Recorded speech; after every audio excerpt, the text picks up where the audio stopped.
Hello everyone, this is the final part 4 of my crazy odyssey of uploading belated reviews for Hyperbole. And I know it's Hyperbole, but Hyperbole makes it mine. Yes, I'm getting caught up on these. I did just get out of Fantastic Beasts and Where to Find Them a couple days ago, 4 days ago. It's from December 9th, so this one's the most recent, but this movie, okay, no spoilers, but I mean, it's a prequel. How much could there be? It's a Harry Potter prequel. There's going to be 4 or 5 of these. We couldn't quite understand if it was going to be 5 more or 5 total, so 6 maybe. But it's the 9th Harry Potter movie, but it's very Hobbit-like in that we've already had the movies. Now we're going to go look at this era. It takes place in the 20s. I saw the first Harry Potter. I've seen most of the second, and I pretty much know what's happened in the rest. I saw how I went to Universal Orlando and saw the Gringotts Bank ride movie and the Wizarding World stuff and all that. And it's not like it's hard to know what's going on. But I've not seen the movies. I've not seen the more recent stuff that they've done, aside from all the promotional materials and all that stuff. So it's not like I'm unaware of what Harry Potter is. I get it. This movie's almost more interesting. Not because it's American, not because it's in the 20s, but that is an interesting take and difference on it. That's what gets me.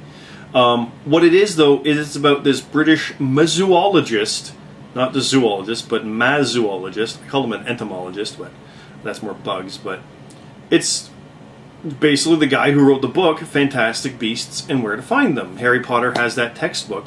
This is where that came about. Unfortunately, the movie doesn't really focus on that. He is just this guy who has it.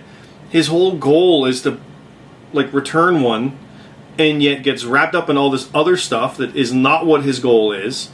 And what he does doesn't really do anything. He's a wizard and uses his stuff, and that is what really gets him through the day-to-day stuff. Nothing to do with the beasts or what he does. And he doesn't learn anything new about any of the beasts. He doesn't learn about any new beasts. And really what it comes down to is he's very, very bad at his job. Newt Scamander essentially is tasked with carrying beasts in his briefcase. But the latches continually come loose. And he's like, I gotta get that fixed. Yeah, if your job is to keep a thing in a cage, and that cage doesn't quite work right, you should probably get a new cage. Seriously, no. But we wouldn't have a movie otherwise, right? So there's stuff going on with this creepy beast, and he happens to show up and is like, oh, it's his fault. Right, so fair enough. And there's way too much aspect of dumb luck. He very much is the case where he knows how to handle the beasts, but he's not really qualified to do it. And I don't mean the case of like the cage breaking, but you need to lure a thing and do this to make that happen. Except you probably need 5 people to pull that off, right? That kind of thing. It doesn't seem like very reasonable understanding things for what they're trying to get across here. At the same time, there's some amazing action in this. Stuff that, like, I know what they get at, and the fact that they're like doing the Obliviate thing to any no-mage or muggles, the non-magic people, but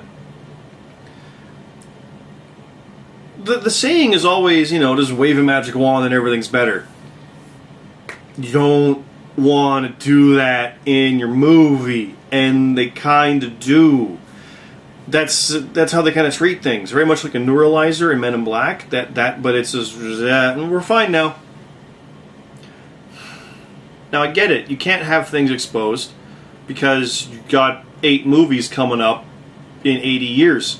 So you can't change the course of it. Then why is that even a plot point?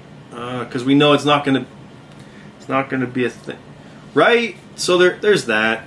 I cared more about the subcast, the sister and the baker, than I did about Newt and Tina. So that's that.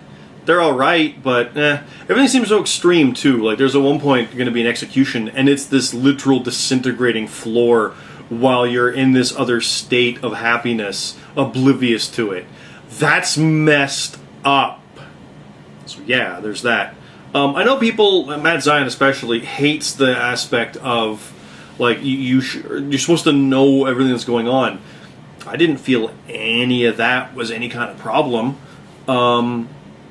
There's basic stuff like, oh, it's for muggles. Okay. His suitcase has a little switch. You flip it it's muggle safe, and then you can open it, and it's just like, oh, look, shirts and deodorant. Why not just use that all the time so they can't get out? See, when the movie can defeat itself with its own stuff, yeah. But anyway, they talk about things like, oh, Albus Dumbledore and this and that, and little notes about Harry Potter that you probably should know, but there's aspects where if you don't know it, it still works, because it gets across the idea of, why does Albus Dumbledore care about you? The way it's said, it makes you realize that Dumbledore guy is important. And they open with stuff about Grindelwald or whatever is the terrorist, and he comes along and is like, oh, it's him. Well, yeah, at the beginning they said he's a big deal. I had no problem with it, but I didn't care. Like, I was invested in the story, but it never really hooked me.